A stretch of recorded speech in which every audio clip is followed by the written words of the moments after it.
कक्षा 7 के सभी भैयाओं को सुप्रभात। आज हम हिंदी विषय में पाठ 6 रक्त और हमारा शरीर का अध्ययन करेंगे।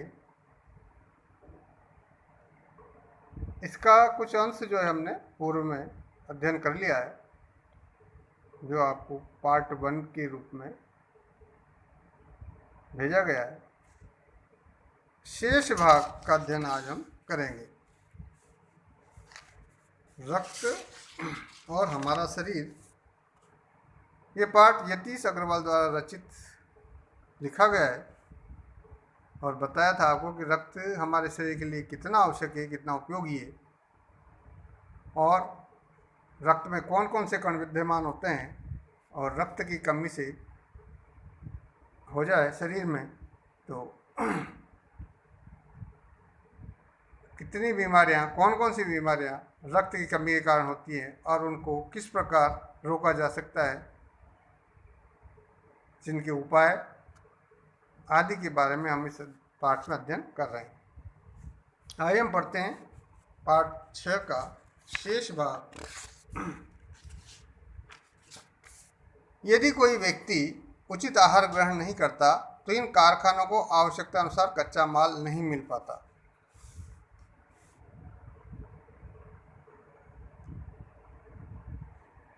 और नतीजा होता है कि रक्त कण बन नहीं पाते।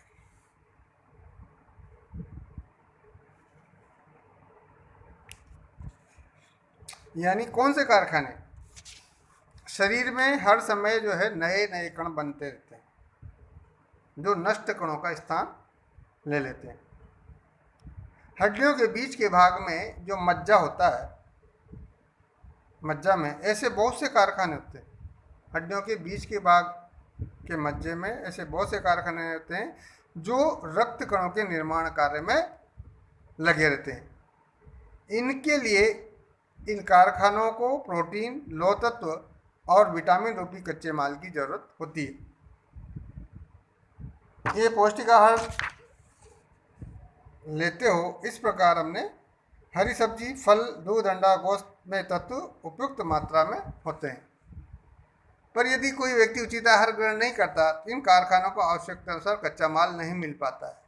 नतीजा ये होता है कि रक्त कण नहीं बन पाते, रक्त में इनकी कमी हो जाती है और लाल कणों की इसी कमी को एनीमिया कहते हैं। एनीमिया भी एक रोग है। तो प्रश्न उठता है कि क्या संतुलित आहार लेने मात्र से हम एनीमिया से बचे रह सकते हैं? ऐसा एक बालक अनिल ने प्रश्न किया, सवाल किया। दीदी बोली, हाँ, ये कहना काफ़ी हद तक सही होगा। ये कहना काफ़ी हद तक सही होगा कि संतुलित आहार नहीं लेने से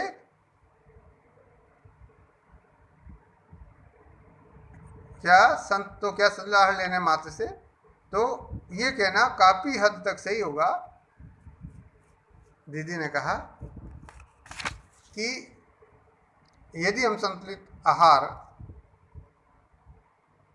लेते हैं तो काफ़ी हद तक जो है एनीमिया से बचे रह सकते हैं।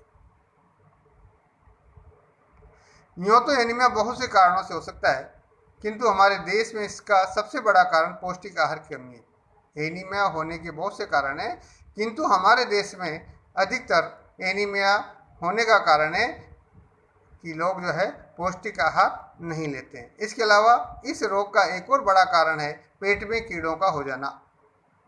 पेट में जब कीड़े हो जाते हैं तो एनीमिया नामक रोग हो जाता है। ये कीड़े प्रायः दूषित जल और खाद्य पदार्थों द्वारा हमारे शरीर में प्रवेश करते हैं। अब प्रश्न है कि हमारे शरीर में कीड़े आते कहाँ से हैं? तो उसका भी जवाब दिया कि ये कीड़े जो है अक्सर दूषित जल, यानी दूषित जल पीने से, जो शुद्ध जल नहीं होता है, बिना छना हुआ पानी, और खाद्य पदार्थ, खाने पीने की जो वस्तुएं उनके द्वारा हमारे शरीर में प्रवेश करते हैं। अतः इनसे बचने के लिए ये आवश्यक है कि हम पूरी सफाई से बनाए गए खाद्य पदार्थ ही ग्रहण करें। यानी हमेशा भोजन को ढक कर रखें और उसी का उपयोग हमें करना। शुद्धता का पूर्ण ध्यान रखना, सफाई से बनाया गया खाद्य पदार्थ हम ग्रहण करें, भोजन करने से पूर्व अच्छी तरह से हाथ धो लें और साफ पानी पिएं। और हाँ, अनिल एक किस्म के कीड़े भी हैं जिनके अंडे जमीन की ऊपरी सतह में पाए जाते हैं। क्या कह रही हैं वो दीदी कि अनिल एक ऐसी किस्म के कीड़े भी हैं जिनके अंडे जमीन की ऊपरी सतह में पाए जाते हैं। इन अंडों से उत्पन्न हुए लार्वे त्वचा के रास्ते हमारे शरीर में प्रवेश कर जाते हैं और आंतों में अपना घर बना लेते हैं। इनसे बचने का सहज उपाय है कि शौच के लिए हम शौचालय का ही प्रयोग करें। जब हम शौच जाते हैं सुबह प्रातःकाल शौच जाने के लिए हमें शौचालय का प्रयोग करना चाहिए। खुले में हमें शौच नहीं करना चाहिए और इधर उधर नंगे पैर भी नहीं नंगे पैर से घूमना मतलब बिना जूते चप्पल के हमें नहीं घूमना चाहिए। दीदी ये तो बहुत ही महत्वपूर्ण बात बताई आपने। अनिल ने कहा कि दीदी ये तो बहुत ही महत्वपूर्ण आपने बात बताई। वो पल भर सोच में डूबा रहा, क्षण भर के लिए वो कुछ सोचने लगा, फिर बोला, आपने बताया था कि रक्त में सफ़ेद कण और बिंबाणु, रक्त में सफ़ेद कण और बिंबाणु अर्थात प्लेटलेट कण, सफ़ेद कण और विमाणु क्या होते हैं, प्लेटलेट कण भी होते हैं। शरीर में इनका क्या काम है? वो पूछ रहा है कि शरीर में इनका क्या काम है। दीदी बोली, सफेद कण वास्तव में हमारे शरीर के वीर सिपाही हैं। हमारे शरीर में सफेद कण एक सिपाही की तरह काम करते हैं, यानी सुरक्षा की तरह। जब रोगाणु शरीर पर धावा बोलने की कोशिश करते हैं, सफेद कण हमारे शरीर को सुरक्षा प्रदान करते हैं। जब रोगाणु हमारे शरीर पर धावा बोलने की कोशिश करते हैं तो सफेद कण उनसे डटकर मुकाबला करते हैं। जब रोगाणु हमारे शरीर पर धावा बोलते हैं अर्थात रोगाणु से हमारा शरीर ग्रसित हो जाता है, तो हमारे शरीर के अंदर के जो सफेद कण हैं वो उनसे उस बीमारी से छुटकारा दिलाने में हमारे सहयोगी होते हैं और जहाँ तक संभव हो पाता है रोगाणु को भीतर घर नहीं करने देते। जहाँ तक संभव हो पाता है ये सफ़ेद कण रोगाणु को हमारे भीतर नहीं आने देते। बस संक्षेप में यूँ मान लें, छोटे रूप में मान लें कि बहुत से रोगों से हमारी रक्षा करते हैं। सफ़ेद कण जो है बहुत से रोगों से हमारी सुरक्षा करते हैं। और विमाणु का काम है चोट लगने पर रक्त जमाव क्रिया में मदद करना। विमाणु क्या करते हैं, जब हमारे चोट लग जाती है तो उस जगह पर रक्त जमने लग जाता है, रक्त के तरल भाग प्लाज्मा में एक विशेष किस्म की प्रोटीन होती है। रक्त का तरल भाग होता है, उस प्लाज्मा में एक विशेष किस्म की प्रोटीन होती है जो रक्त वाहिका की कटी फटी दीवार में मकड़ी के जाले के समान एक जाला बुन देती है। रक्त वाहिका यानी खून को इधर उधर ले जाने वाली नली।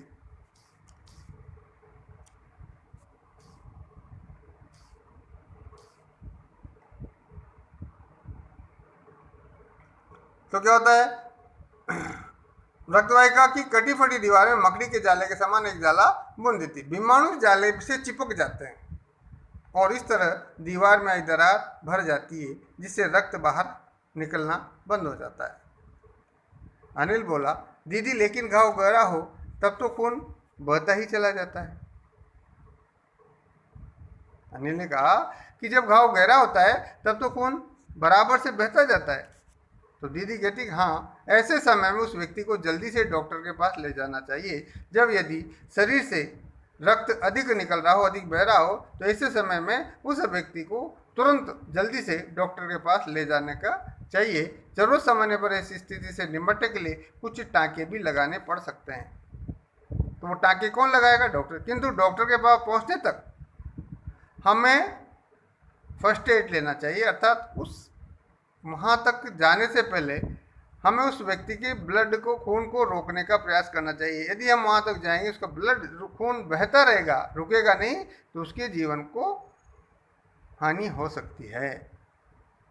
तो कह रहे हैं कि ऐसी स्थिति निपटने के लिए, खून रोकने के लिए टाँके भी लगाने पड़ सकते हैं, किंतु डॉक्टर के पास पहुँचने तक के समय में चोट के स्थान पर कसकर एक साफ कपड़ा बांध देना चाहिए ताकि खून बहे नहीं, वहाँ रुक जाए।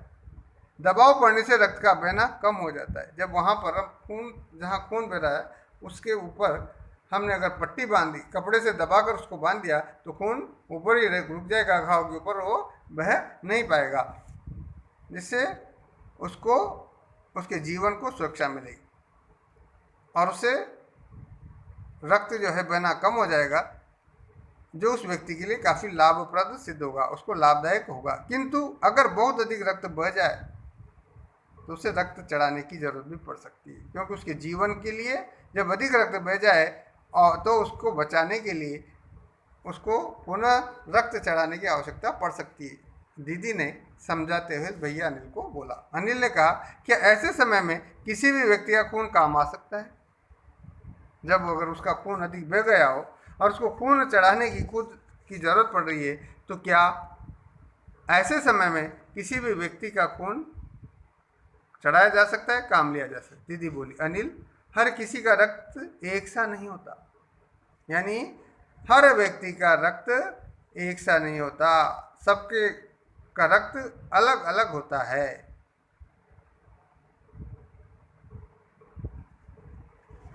कुछ विशेष गुणों के आधार पर रक्त को 4 मुख्य भागों में बांट दिया गया है। विशेष गुण होते हैं रक्त में, इसलिए उसको 4 भागों में बांट दिया। जरूरतमंद व्यक्ति के रक्त समूह की जांच करने के बाद उसे उसी रक्त समूह का रक्त चढ़ाया जाता है, यानी जिस ग्रुप का उसका ब्लड होगा, खून होगा, उसी ग्रुप का खून जो है उस व्यक्ति को चढ़ाया जाएगा। जिस ग्रुप का खून ग्रुप उस व्यक्ति का होगा, उसी ग्रुप का खून उस व्यक्ति के चढ़ेगा। लेकिन जरूरत के समय यदि उस रक्त समूह का कोई व्यक्ति नहीं मिलता है, तब अनिल ने पूछा, यदि आवश्यकता पड़े और उस रक्त ग्रुप का कोई, उस रक्त समूह का कोई व्यक्ति अगर मिलता नहीं है, तब क्या करें?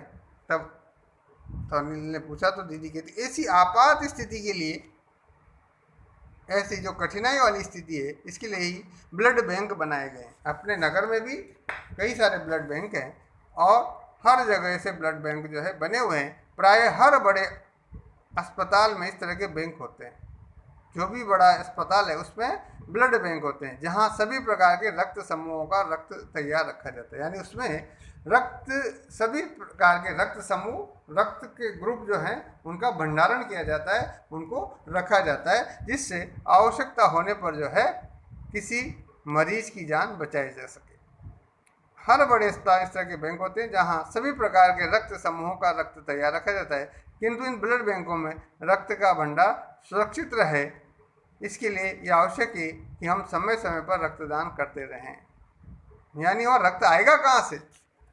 इसलिए हमें जो है समय समय पर युवा अवस्था में रक्तदान करते रहना चाहिए। रक्तदान दूसरों को जीवन देता है। क्या मैं भी रक्तदान कर सकता हूँ? अनिल ने पूछा। अनिल ने पूछा, क्या मैं भी रक्तदान कर सकता हूँ? तो दीदी कहती कि नहीं, अभी तुम छोटे हो, यानी तुम रक्तदान नहीं कर सकते। क्यों नहीं कर सकते? क्योंकि तुम छोटे हो, तुम्हारी उम्र कम है, तुम्हारी आयु कम है।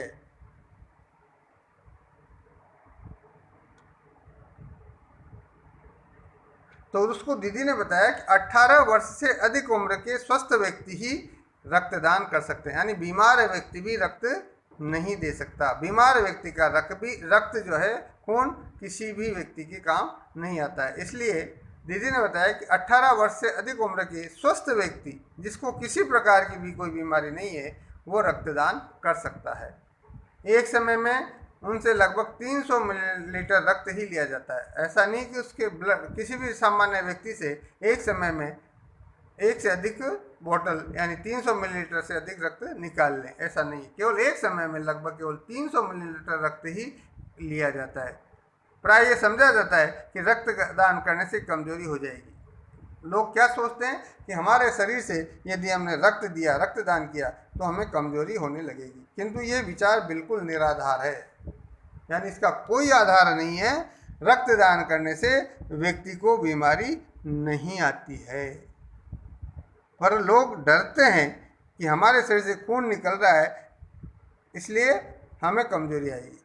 किंतु विज्ञान ने कहता है कि ये विचार जो है बिल्कुल निराधार है, बिना आधार का है। हमारा शरीर इतना रक्त तो कुछ ही दिनों में बना लेता है। हमने जो है किसी को रक्त दिया तो इतना सा रक्त तो हमारा शरीर कुछ ही दिनों में बन जाता है। वैसे तो शरीर में लगभग 5 लीटर खून होता है।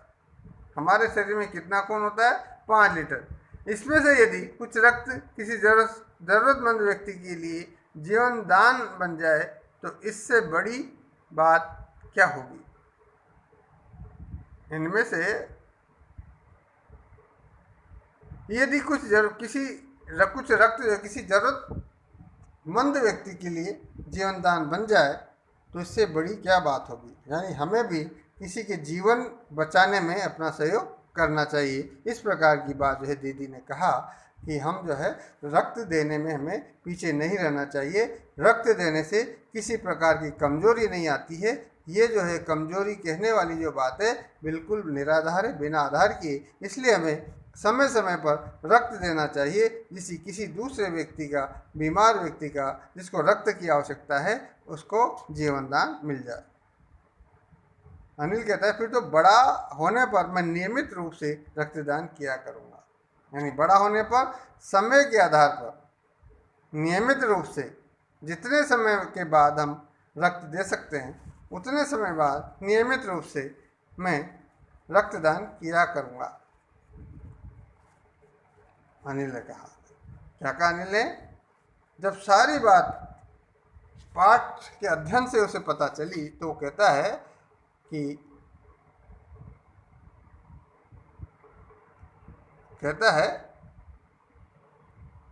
बड़ा होने पर मैं भी नियमित रूप से जो है रक्तदान किया करूँगा। यानी जितने समय बाद रक्त देने हैं, 4 महीने 6 महीने, तो हमेशा मैं 4-6 महीने के अंतराल में रक्त दिया करूँगा।